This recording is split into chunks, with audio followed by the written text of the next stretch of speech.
Uyghur xalqining faxrlik yozuvchisi Zordun Sabirning Şinjan Yoshlar O'smirlar nashriyoti tarafidan nashr qilingan Ana yurt nomli romani. Bu roman Beliqut shirkatida ovozga elinib, Beliqut to'rida anglatildi. Nizarxon Xo'jam tarixiy reallik va kelgusi to'g'risidagi xiyollarini uzoq davomlashtira olmadi.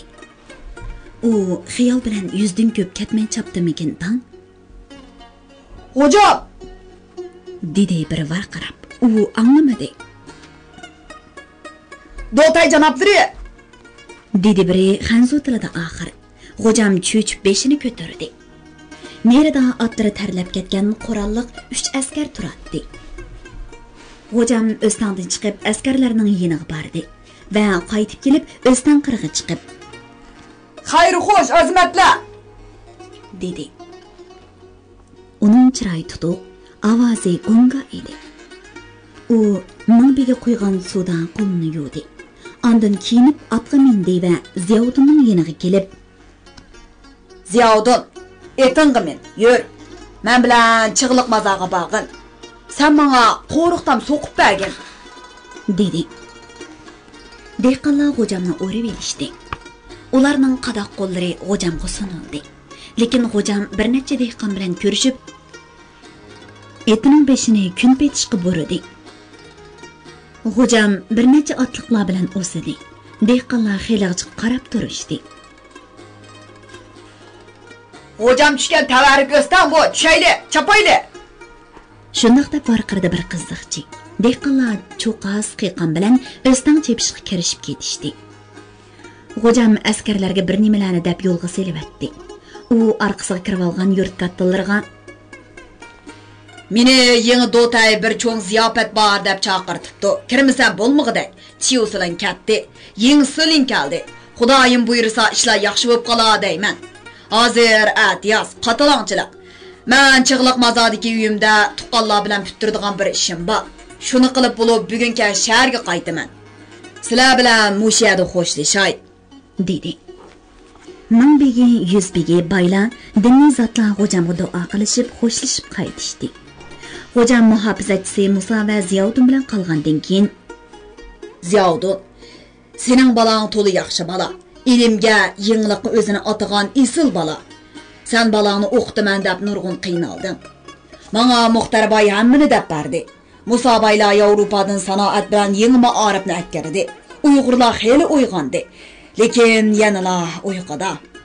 Biz xalqdan olimlar chiqsin. Ular bizni dunyoga tunussin. Bundaq vallah mingning, 100 mingning, hatta millionning ichida bir. Mening sening o'g'lingga ko'zim tushdi. Men bugun sen bir muhim ishni qilg'izmoqchi. Ziyodun, bu ishni bir sen, bir Musa, bir men bilaman jumu, dedi va etini etiz orlab mangan chig'ir yo'l bilan sharqi janubga, Ili daryosining o'qitidagi qarliq cho'qlarining ostida kesim-kesim bo'lib ko'rinib turgan 80 bel deb ataladigan chiroyli yo'talar ostidagi bo'k daraxtliq mahallaga qartib devitdi. Atlar yo'rg'ilab, o'krang tashlab, eriqlardan chaqqan sakrab, texi qor nami ketmagan qirlardagi qo'yuq chig'i va tivilg'illari bilan haybat ko'rinadigan kang dala qo'ynida cheksiz koinotda parvoz qilayotgan qushlardek erkin, ritmli yugurishib, ilgirlamoqda edi. Ziyodun kichikina to'qim selingan o'ruq etining to'la harvi so'rab qo'pallashgan qadamlaridan huzurinib, o'zichilik ko'rdi. U yenidagi muhofizatchi Musaga Xo'jam shuncha xalqning ichidan meni tanladi. Pa, beshim osmonga yetdi, dedi Musa. Angladingmi o'g'lingning hurmatini? deb kuldi. Rayhon hayot bo'lgan bo'lsa, dedi Ziyodun birdilla xo'rsinib. U uduladagi mahallaga qaradi. U yerda yori beshi, yop-yeshil sosliq, odam putini suvga chirisib putini tishlaydigan ushoq beliqlar, süp-süzük muzdek so'liq buloqlar, necha yuz yillik qeri qor yog'ochlar bor. Rayhon bu yerda 16 yil qora suvlardagi beliqlardek erkin, yekan oralardagi qushlardek xushal yashagan. Ziyodun uni hammadan oxir aziz jinidan ayirdi. Mana endi u o'z jinni atavatgan o'g'li bilan faxrlanmaydi. Isit, mushu muhabbat, mehr shafqat degan narsalar nemishqa yaralgan bo'lg'aydi. Odamlarmi chilbörlardek 6 oydan keyin balalarini tonimaydigan bo'lib yaralgan bo'lsa bo'lmasmidi? Atlar barg'ansira qizib yugurishib, tizgin siyirib baslashgili turganda chig'liq mazarining gumbazlari ko'rindi. Quntayjilar qadimdan tartib odamlarga kigiz uy tikish uchun to'p to'shitib yasatgan Kusumding deb ataladigan sunniy egizlik nomi bilan Kusum mazari deb nom olgan bu mazarni quyuq chig' o'rab turg'ashqa odamlar chig'liq mazar deb atashgan. Bu mazari Nizarxon xo'jamning ota-bobolarining mazari. Ular atdan tushib gumbazlar orasidagi masjid oldida tizlanib o'tirishdi. Xo'jam qiroat qildi. Ular duodan keyin otlarini sovutqash, asta minib masjid yanidagi cho'ng qo'rining darvozi oldiga kelib otlardan tushdi. Bu qo'ri xo'jam tug'ilgan, cho'ng bo'lgan ona makon. Ular otlarini yetilab bo'ylig'i kirdi. O'ylar kang, 20 necha eg'iz uy, ot eg'il, lapas va orqadagi bog'lar bilan to'limi cho'ng edi. Bu qo'rini cho'ng o'g'lim Habibulloh xo'jamga qoldirmoqchiman, dedi xo'jam darvozani ching atkizib. Atlar bog'lanib bo'lgandan keyin balam Urumchida harbiy mal doktorlik o'qishiga kiribdi. Maktabini bitkizib, eng yiroq bir yerga xizmatga ketgodak.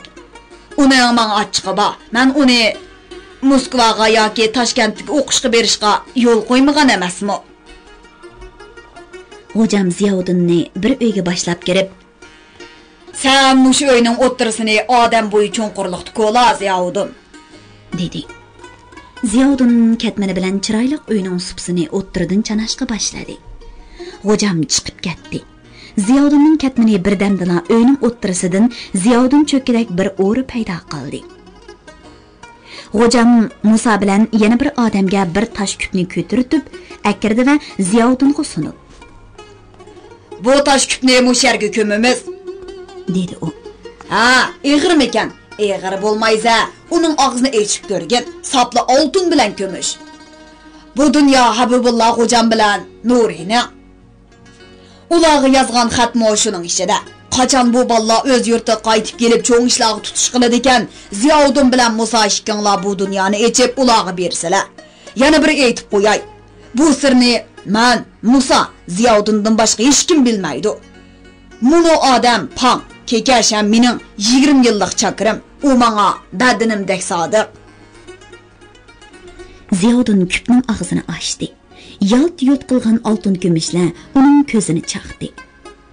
Ular kupning og'zini ching bekitdi. Uni avval taxtay bilan yepib, ondan to'pi bilan chingtib ko'mdi. Tayyorlangan samonliq lay bilan suv edi. Uy ichi hech bo'lmagandek burunqa holdiga qaytdi. Qaymoqliq atgan choyi Ahman bu yerning esil tamaqi. Ziyovuddin obdan g'izonib, xo'jam bilan billa atlanib yo'lga chiqdi. "Tova", dedi u o'z-o'ziga. "Bugun qanday kun bo'ldi, ha? Bayla beshimda qamchi o'ynagan. Mana hozir oyog'imda g'azina. Tova." Uning beshida ham shu turqida qizi dada deb yig'lab teliqib qoldimikin? Tova. Qizi dadaga nimancha maraq. Dadasi bo'yniga qo'lini selib, yirik qo'li bilan dumbisini silamasa uxlamaydi. Hatto tamoq yesimi dadasining tizida o'ltirib yeydi. Dadasi o'stangi suvga chiqsa, chelakning quliqiga esilib billi chiqadi. Kichik o'g'ilning piroq o'tini mush qizi po'ylab o'chirmoqda. Bu qizi cho'ng bo'lsa nim bo'larkin? Onasidek muhabbatning qurboni bo'lmasin ilohim.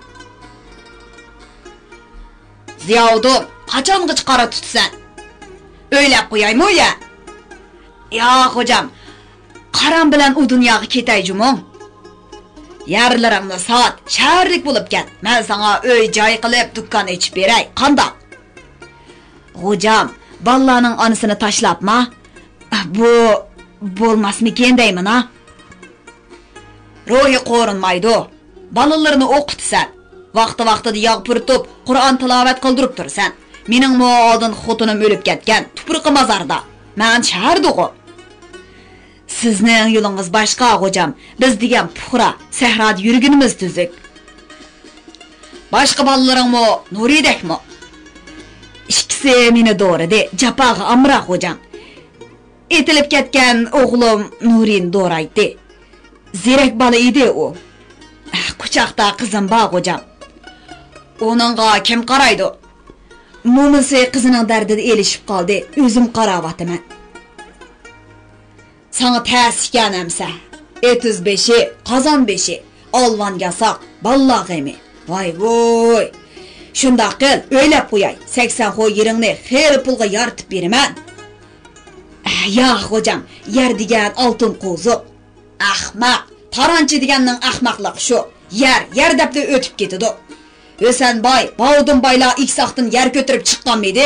Qara, azdır dünyani kezip yürüdü. Qolun nəgsiz şu yerge yetidi. Ola degan yol tapqan ha hocam. Biz degan yerden qol özəlmaymiz. Yer bizden cinimizdə. Hocam qaqaqlab kulib. Boptu əmsə, amma lekin öylənəm al. Ölgüç qar tutuman degenin bolmadı ziyavudun. Hocam etini divitiydi, tizgin seyirip oynaqlap turgan boz at başlarını oynatıp yorğulap ketdi. Jiran atliq Musaning belidagi qilichi uyan buyanğa silkinlatdi. Ziyavudunni och yo'lga o'tganda to'xtadi. Hocam, uyga basila endi. Muxtar akam toza xo'sh bo'ldi. Usulni ep chiqolmay halak. O bu yil kuzda yana 100 biglikni talashmoqchi. 1000 biglikni Qosim Murabga elib berimiz deb chepib yurdi. Abdumar qachongacha kechkimizdan bosdi ekan tong. Xayr xo'sh Ziyavudun, dedi hocam javob bermasdan. Muxtar boyga salom degin. Hocamning eti kun petishqa shaharga qarab yurib ketdi. Ziyavudun ularga uzoq qarab turdi. Janubdagi qarliq cho'qila, yop-yeshil qarag'aylar, yeyilib eqiyotgan Ili daryosi va uning atrofidagi quyuq o'rmonlar go'yo hocamni qo'g'lab xo'shlashib ketayotgandek bilindi. Uning ko'ngli nemishqidir miskin bo'ldi. Hocam so'z harakatlari orqali go'yo ona yurti bilan oxirgi qitim xo'shlashayotgandek bilinmoqda edi. Anglayotganinglar biri qutoridan anglatilayotgan ovozliq asarlar sahifasi. Nizarxon hocam Farhod Shirin darammasini xonimi bilan birinchi qatorda o'ltirib ko'rdi. Uningga daramma nihoyatda yoqdi. Rahimjon Qiyumbay, Zikri, Abduvali Jarullaga o'xshashlar yigitlar rolga chiqqan edi. Ekinbay hocam boshliq shahar kattalari to'liq xushal bo'lishib, qurilganiga 5-6 yil bo'lgan sanoiy nafisaga pul i'ona qilishdi. Nizarxon hocam xeyli jiq pul i'ona qildi. O'yin oxirlashganda artistlar sanoiy nafisaning mas'ullari bilan ko'rishdi. Ular ko'pchilikni rag'batlantirib, Fransiyaliklar ruslar qila olganni Uyg'urlarmi qila oladi? Bizning o'yishki muqomimiz bor. Bu muqom katta boyliq. Bu boyliq bilan qanchalik ko'ranglasak bo'laveradi. Lekin hozir ko'ranglaydigan zaman emas. Boyliqimizni boshqalarga ko'rsatayli. Uyg'ur degan xalqni dunyoga, boshqa xalqlarga tunutayli. Uyg'urni dunyoga sizlar tunutaolaysizlar, dedi. U qaytib kelib zodila uxlayolmadi. Uning xiyoliga begunoh turmga kirayotgan, o'ltirilayotgan tonish bilish, og'ini tangdushlari birma-biri kelmoqda. Turdaxunboy bir qatim mast bo'lib elib Nizarxonga, "G'olchilikdan boshqaga yaramaydigan o'xshaymiz hocam.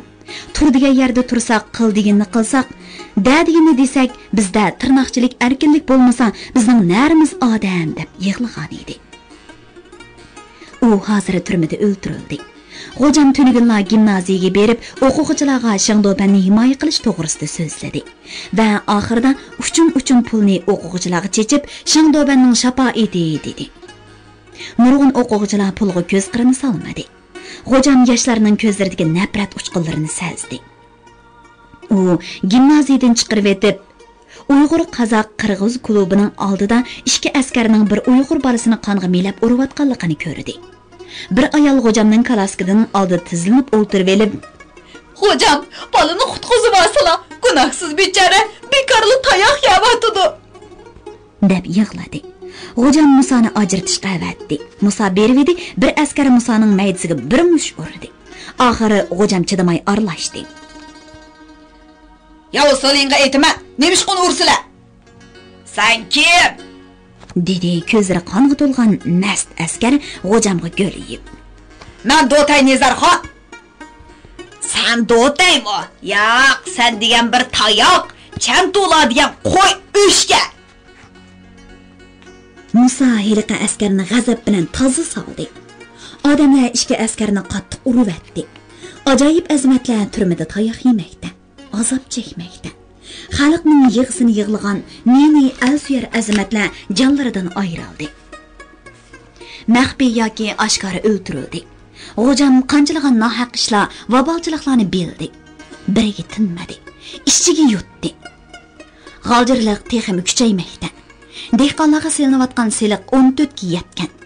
Ular och zirin, yalang och. Muni to'rt amaldorlar, askarlar yeb ichib, mas bo'lishib, qinqiniga patmayotdi. Boshqa millatlarni kamsitish, xo'rlash iqimiga aylandi. Hatto bir qism dukkanlar Xanzolar chig'ida Uyg'ur degan xaridorga malni tashlab beradi. Xaridor yaratmay mangis tillaydi, hatto uridi. Melini majburiy olg'uzidi. Lekin yanala olti buyuk siyosatni maqtaydi. Uning biri millatlar barobar bo'lish emasmi? Qani u barobarlik? G'ojamning oldidan uni mazoq qilib kulayotgan har xil chiroydagilar o'tmoqda. Uni cho'moq, haykal, g'olja deb tillayotgan har xil ovozlar quloq atrofida jaranglamoqda. G'ojam uyoq bu yoqqa o'rilib zodila uxlay olmadi. Qilin ko'rpa, lumlum simkarvat uning badaniga patmoqda. Esil mamuq yostiqlar uningga tashdek qattiq bilinmoqda. "Nim bo'ldingiz, G'ojam? So'g'uq choy ichamsiz?" dedi yenida oppoq ishko'nglak bilan yotgan yosh xotini Aprz oyim G'ojamning yalang'och maydisiga ching siliq ko'ksini yiqib turib. "Ma'qul, ishchay", dedi G'ojam xotinining chuvilgan sochlarini o'ngshab. "Aytanga, xalq meni yomon ko'ramdi yoki yaxshi ko'ramdi? Rost gapni qiling." "Har ikkilisi", dedi xotini qo'li bilan istakanda eriga choy ichirib etib.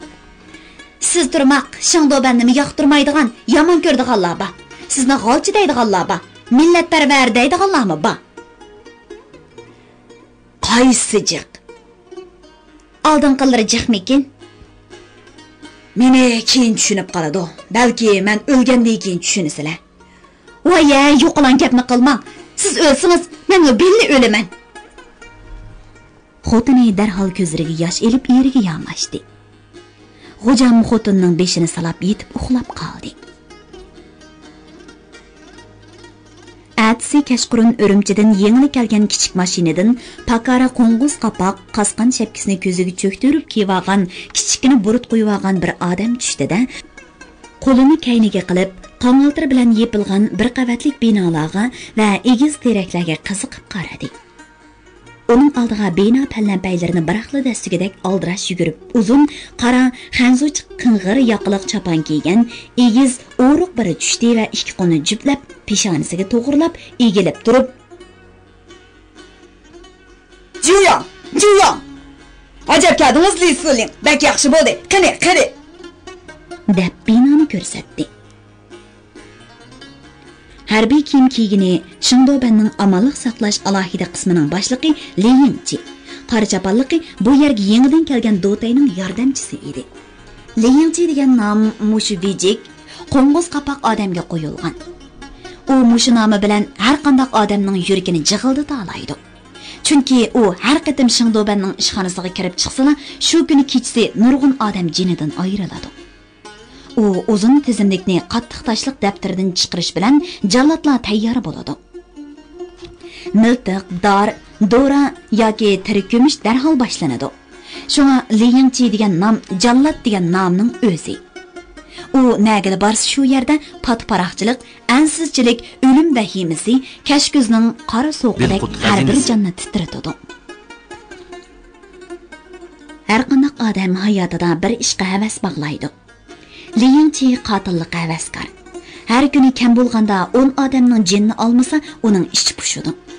U hatto jamiyatda salpalli yaxshi nom chiqarib, himoyaga erishgan odamni ko'rsami, o'zining yurtdoshi Sharq shimollik boshlig'i Shingsayga uning ustidan yozgan anza yoki jinoyat yasab ko'rsatdi-da, Shingdobanning ko'ziga qaraydi. Uning untunsiz yo'l yo'riqini tushuna oladi. Hatto u odamni qanday usulda o'joqtirib etish lozimligini bilib oladi. U 20 necha xil o'ltirish usulining birini shu hamon tanlab olib jallodlarni ishga soladi. Uning quliqi shunchalik uzun, burni shunchalik sazgur, qo'li shunchalik uzun.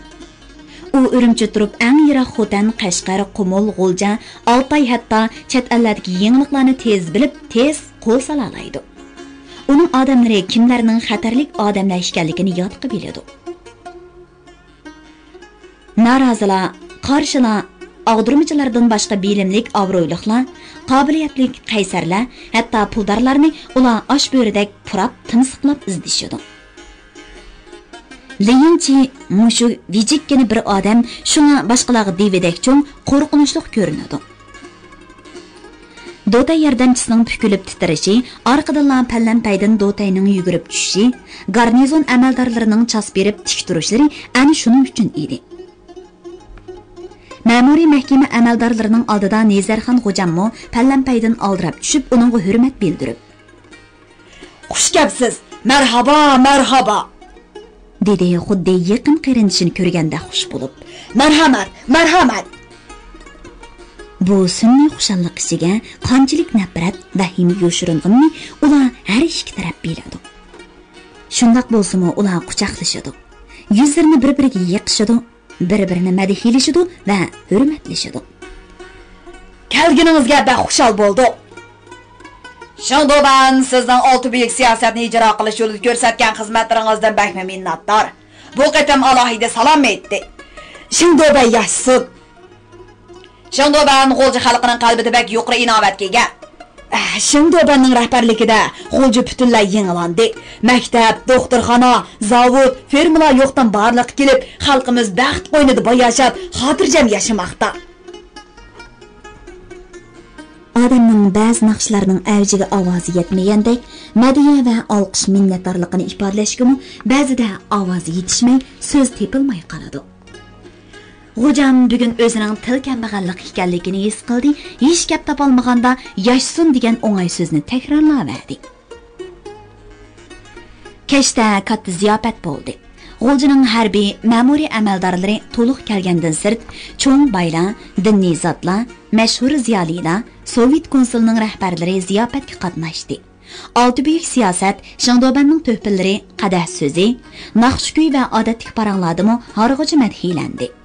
Madhiyalanayotgan bu shaxsning o'z qo'li bilan G'o'janiyoz hoji boshliq necha minglagan odamning jinni olganligini, shuning uchun Shinjongdagi hamma odamning yuragi yarashganligini hech kim xiyoliga keltirmadi. Shundoq, inson ba'zida fikr qilish huquqidan mahrum bo'ladi. O'ylanish, xiyolmi uning jinoyati bo'lib qoladi. Chiroyli chiroqlar yalt-yult qilib turgan, hamma odam chiroyli kiyingan, hamma chiroydan shodlik chaqnab turgan so'rinda kimmo fojia, nohaqchilik va qabohat to'g'risida o'ylasin. Mana G'o'jam so'z oldi. Shingdoban janoblarining rahbarligida, dedi u oqish kostyumga yarashgan suz ko'k galostikini tuzab qo'yib. Shinjongdagi har millat emgakchi xalq farovon, boyashab turmushga erishdi. Namrat dehqonning bolalari maktab yuzi ko'rdi. Hozir gimnaziya, qizlar o'rta maktabi va boshqa maktablarda mingga yaqin Namrat dehqonning bolasi hukumat rasxoti bilan o'qimoqda. Men ularning salomini, minnatdorligimni Li general orqali Shingdobanga yo'llamoqchiman. Yaxshi, yaxshi, dedi chalmas bulvagan Li Yingchi romkasini G'o'jamning beshi bilan tang ko'tarib. G'o'jamga sharbat tutinglar. Bilaman, G'o'jam aroq ichmaydi. Meva suyini yaxshi ko'radi. Bu G'o'jam duduqladi. Bir go'zal rus qizi takaslab kelib, G'o'jamga qirliq stakanda meva suyi tutdi. G'o'jam ikkilandi. Lekin qizning chiroyli ko'k ko'zlari, kulib turgan lavlari uni yoq deyishdan to'sdi. U stakanda qo'liga olganda qizning yumshoq qo'llari uning qo'liga tegdi. "Qani, marhamat", dedi Leyinchi romkasini uning stakaniga tekkizib. "Do'stlik, g'alaba, salomatlik uchun." G'o'jam Leyinchi bilan tangli stakanni ko'tarib etdi. Uning yoniga nadidir Musa yugurib keldi. Lekin u kechikkan edi. Sharbat, lazzatlik, sarg'uch ichimlik uni zo'qlantirib, uning oshqozig'iga berib qo'yilib bo'lgan edi. Ziyofat kech tugadi. Madiha kulka va chaqchaq bilan odamlar mashinada, kalaskada, harvada piyoda uylariga qaytishdi. Xo'jam kalaskada ketib o'tib, biyaram bo'lib Musaga "Sharbat yoqmadi, Musa?" dedi. "Ishmisiz bo'ladi, doktor akalaymi xo'jam?" "Yo'q, uyga berib apraz oyimning qiziqchini ichsam, umshilib qolaman." Lekin uyga berib u ishmidi. Yondirdi. Doktor keldi. Dori qildi. U to'xtamay yondirdi. Oxiri qon qusdi. Bir hafta qon qusib yotdi. 8-kuni "Hayvon! Isi!" dedi-da, mangulik ko'z yumdi. Atsi uning muhofizatchisi Musa turmaga tashlandi. Uningga xo'jamga zahar bergan degan jinoyat yozildi. Amaliyotda uning jinoyati Rus qizi elib mangan sharbat qo'yilgan istakanga birining to'lim ustilik bilan bir narsa solganligini ko'rib qolganligi edi.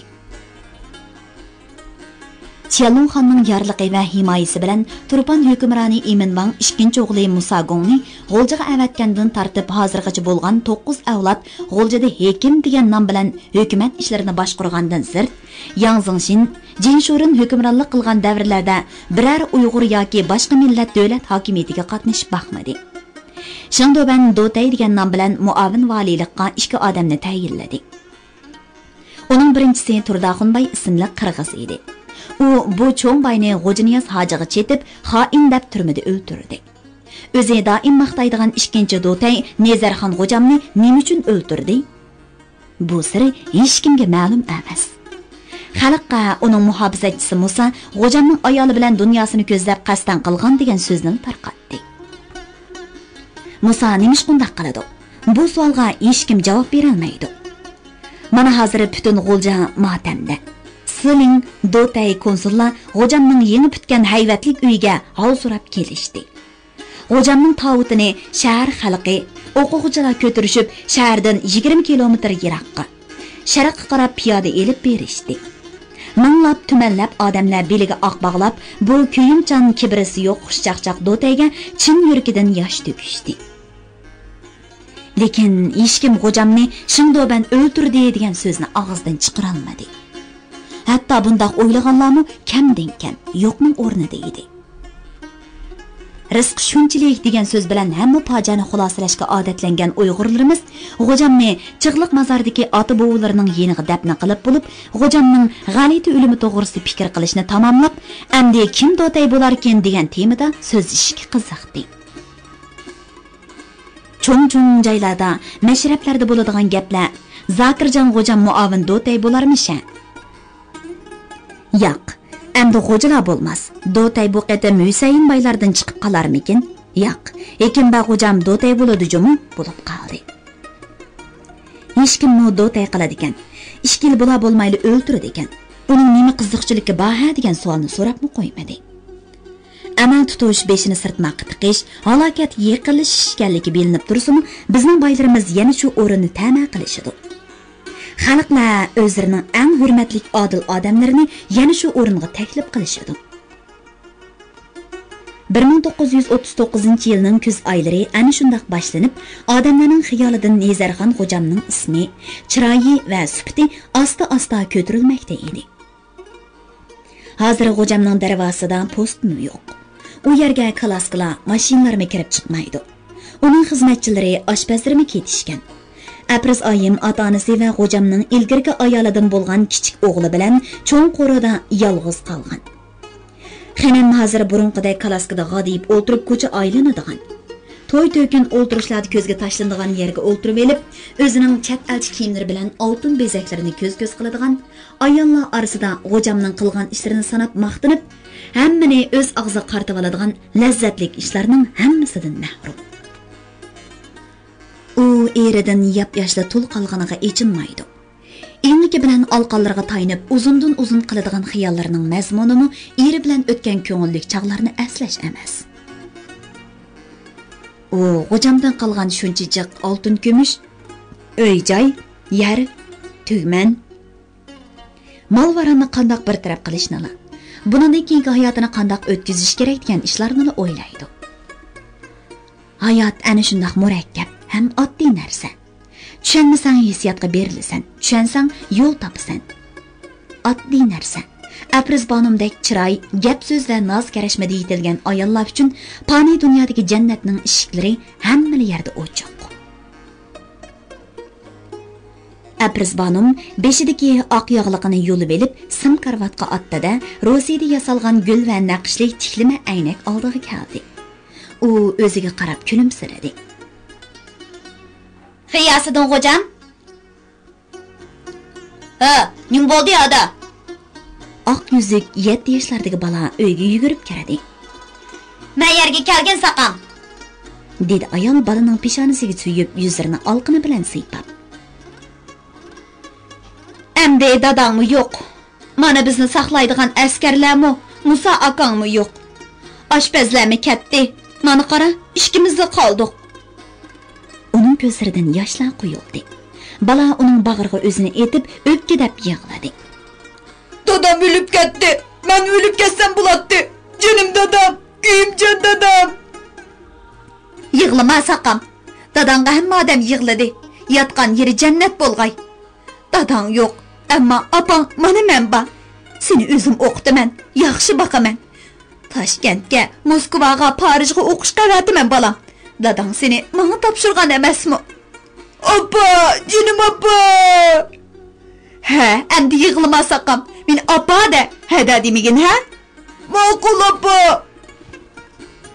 Sening chig'liq mazodi ikki akang, Urumchida bir akang bor. Urumchidagi akangni xotanga xizmatga vatibdi. Balam, hozir chig'liq mazodiki ikki akang miros da'vosi qilyotidi. Miros belgili qozilar kelgudak. Qozilar kelsa nim deysan? Opam bilan turman deydigansan ha? Men opam bilan birga turman deyman opa. Yaxshi saqam, shundaqda ikki kishilik mirosga biz naq pul, oltin kumushlarni olaylik-mi? Ma'qul. Chig'liq mazodiki ikki akanga 700 qo'y, 200 kala, 80 otni beraylik. 110 qo'y yerini ular olsin. Voy, mağdada minadigan otni bermamdi. Uni olamiz saqam, xotandagi cho'ng akanga mush joyni 40 ig'iz dukkan bilan chig'liq mazordagi joyni qoldiraylik. Ishkimizgacha ishim qolmamdi hamsa. Yo'q, bizga naq pul, oltin kumushlar, uy jabduq hammasi qoladi. Dadangning qanchalik puli, oltin kumushlar borligini yezib qo'yibdi ekan. Hamma odam biladi. Biz ikkimiz naq pul bilan oltin kumushga turaylik-mi? Ma'qul opa. Qozixonaga yezidagi o'g'illar emas, birinchi bo'lib Apris oyim borgan va xo'jamning hamma boyliqining sonini yezib bergan.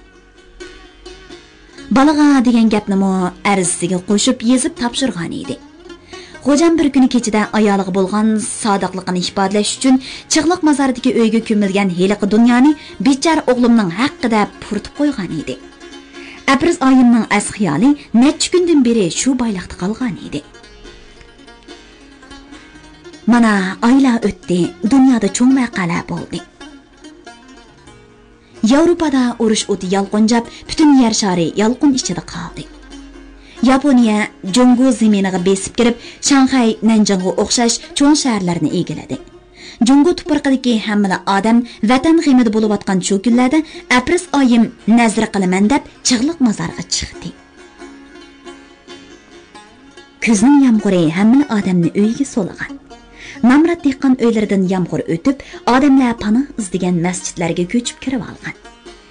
Mushundaq ko'ngilsiz kunlarda Apris oyim o'zining ishga odamiga heliqi xo'jam dunyo ko'mgan dalanning supsini ko'latdi.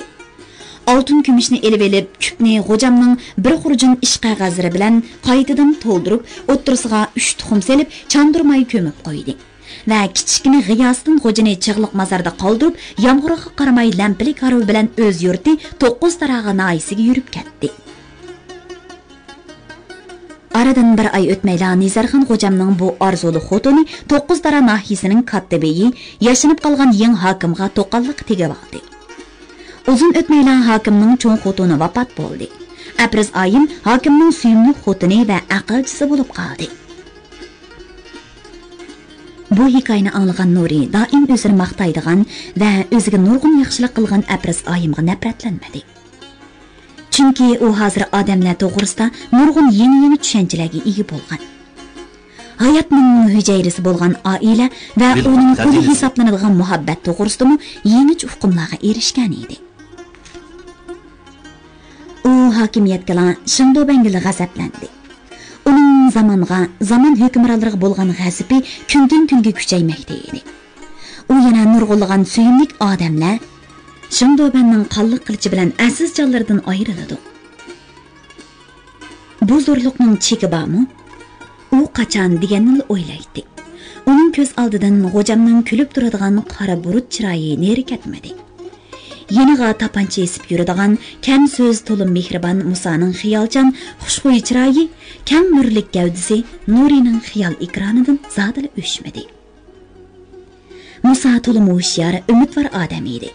U bir kuni Nurini yo'qlab yotqiga borgan edi. G'ojam seni qaltismoqdaydi, Nuri. degan edi. U Nuriga G'ojam avatgan bir kallak pul va to'qash go'shtlarni berib, "Cho'ng bo'lganda bir katta odam bo'l. Biz Uyg'urlardan nimish qillerin, Stalindek odamlar chiqmaydi, ha? Sen chiqsan, ukam. Sen katta odam bo'la olaysan." Musa uningga o'zining Xonixay degan yerda xotini 2 bolasi borligi, uning buvisi Yuzbegi ekanligini so'zlab bergan. Ko'shkosh bo'lganda, ya'ni 1882-83-yillari Eviz Yuzbegi ko'chmayman deb turib olgan.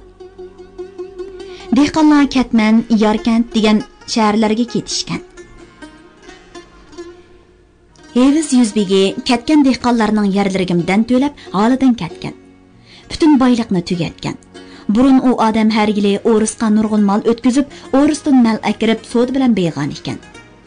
Shibala uningga yerlarni bizga bersan deb zulm solsa-mu, u yerni berishga zodila unamagan. Hamma ta'alluqotni setib yurib, yerlarning danini to'lamagan. Oxiri Mingodan keyingi hukmdor u bizni boqaman deb ketmagan. Uni nimishqa yerni bergin deb qiynaysizlar deb shibalarni ayblab uni qo'g'dab qolgan. Musaning dadasi Selim Yuzbegi har yili O'risqa 33 ming tuyoq mal o'tkazib, Rossiyadan Moskviski, Soxna, Yipakrakht, Sholkivay, Bolatnay, Bobruk, Naxmal o'xshash isilraqlar bilan qand, samovarga o'xshash narsalarni akilib, savdo qilib yana beyg'an. Keyin ruslar uni atkaschi deb aytib. Musa dadasining nohaq aytilganligini 9 dara nahiyasining hokimi Nizarxon G'ojamga arz qilgan. U o'zining Batur qaysarligi bilan 1933-yildagi Tungan Qashqashdan xizmat ko'rsatib, G'ojamga yarab qolgan ekan. G'ojam uchun jinini atavatgan azamat oshiq. Shingdoban degan bu jallod bizning eng yaxshi odamlarimizni yo'qotdi ekan. Uning oxirgi maqsadi naslimizni quritish o'xshaydi. Biz qarab turib yo'qolgacha elishib yo'qolishimiz yoki uni yo'qotishimiz kerak deb o'yladi Nuri yatqida o'ngdi yetib. Uning ko'zlaridan taramlab yoshlar quyildi. U birdilla yenidagi do'stining bo'ynini quchoqlab, "Men qasam qilaman, bu intiqomni olmay qo'ymayman. Intiqom olmasam odam emasman" deb o'ngirab yig'ladi. Kim uning beshini silasa, shuningga ajal tig'i tegayotdi. Rasulov, G'ojam, Musala uning yaratadigan g'amxo'rchillari. Uning qalbiga tunji muhabbat o'tini salgan Sabiha hozir nada? Bu zamonning qora kuchlari uning bilan qerishamdi, ha? G'azab nafratning bo'lishida kupoyimi? G'azab nafratni kuchga miltiq aylantira oladigan payt tex kelmadimi, ha? Rossiyada paydo bo'lgan Lenin Uyg'urlardan qachon chiqar, ha? Yan'an Mavzdun deydigan ularning odamlari zulmga, ezilishga qarishgan. Azguchilarni og'dirish uchun kurash qiladi ekan. Ularning odamlari Urumchigami, G'oljig'imi keldi deyishidi. Ularni tapqili bo'lmasmi? Sabr taqat deganning cheki bo'ladi. Men chiday olmadim, dedi u yenidagi Batur ismli do'stini asta turtib. "O'q, nima qilamiz, Batur? Muallim bo'lib 1-sinfga AB'sini o'gitdi ekanmiz. Mening cho'ngroq ishlarni qilg'im ba, degina. Qanday qilsak bo'ladi?" "Nimani qanday qilsak deysa?" Ko'zi uyquga ketgan do'sti uningga tushuniksiz javob berdi. "Yur, tuvanga tushayli." "So'g'uqdi naga? O'zimizni tavlaydi. So'g'uqdan qo'rqsak, qanday partizan bo'la olaymiz?" Ular kiyinib 2-qavatdagi yotqidan tuvanga tushdi. Açıq şamal daraxtlarning oxirgi yo'pirmoqlarini uchirib akilib, Nurining yuziga urdi. Nuri yo'pirmoqni qo'liga elib, Bizmo bir yo'pirmoq. Halimizga baxmay bo'ron bilan elishmoqchi. Bilamsan, hozir Qumul, Oltay tog'larida, Pamir tog'larida partizanlar harakat qilyapti. Bizning tog'larimizda Akbar Botur, G'ani Boturlar harakat qilyapti. Lekin kuch oz. Maxosan 20 ming askar bilan Shangdobanga hujum qilib tarmar bo'ldi. Bizda qurol yo'q. Hech bo'lmasa 1000 tal 5 atar bo'lsaydi, har bir miltiqqa 10 taldan o'q bo'lsa, asta-asta qurollangan bo'ladi. Hozir Yevropada qattiq so'qish bo'lyapti. Gitler Polshaga hujum qildi. Angliya bilan Fransiya Germaniyaga urush e'lon qildi. Sovet ittifoqimi dakki-dukkida adash. Yaponlar sharq shimolni besib olgani ozda, hozir Shimoliy Jungoga tajovuz qilib kirmoqda. Dunyo ma'lumot, Şinjanmi ma'lumot bo'lsa bo'ladi.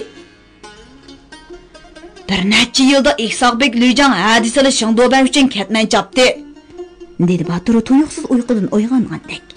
Ikki pollik askari bo'lgandan keyin Shangdobanga qarshi chiqqan bo'lsa, u chaqlarda Shangdobanning hiligarligini bilganda miltiqni orqa qaratgan bo'ladi. Taq chiqib partsan bo'lsa qandoq deysan, Botur? Yo'q. Men dadam bilan opamni boqmasam bo'lmaydi, adash. Dadam silkisal, ukunlarim kichik. Ular hozir bir kun och, bir kun to'q aran etyapti.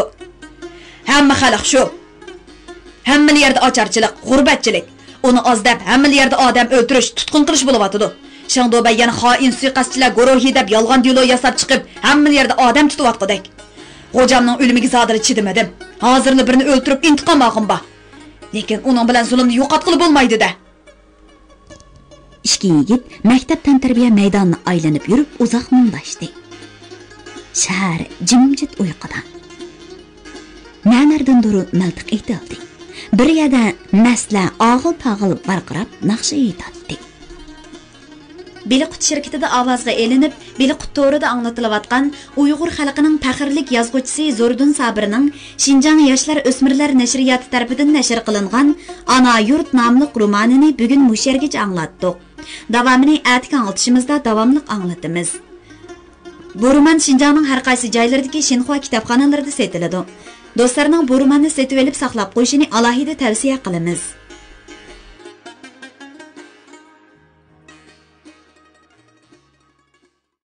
Biliqut xazinasi Uyg'ur xalqining urf-odat, mashhur shaxs, tibobat, maqol tamsil, cho'chak, rivoyat qatorliq Uyg'ur madaniyat xazinasidagi bebaho go'harlar. Karton ilpa, qonun nizom, ishorat tili, tan tarbiya, fizika, ximiya qatorliq 600 dan ortiq kasbiy sohadagi Uyg'urcha, xanzucha, ingliz 3 xil til, 6 milliondan ortiq so'z, ovoz ham surat bir gavdalashtirilgan kompyuter yumshoq detali. Bilmaganni Bilqutdan bil. Biliqut xazinasi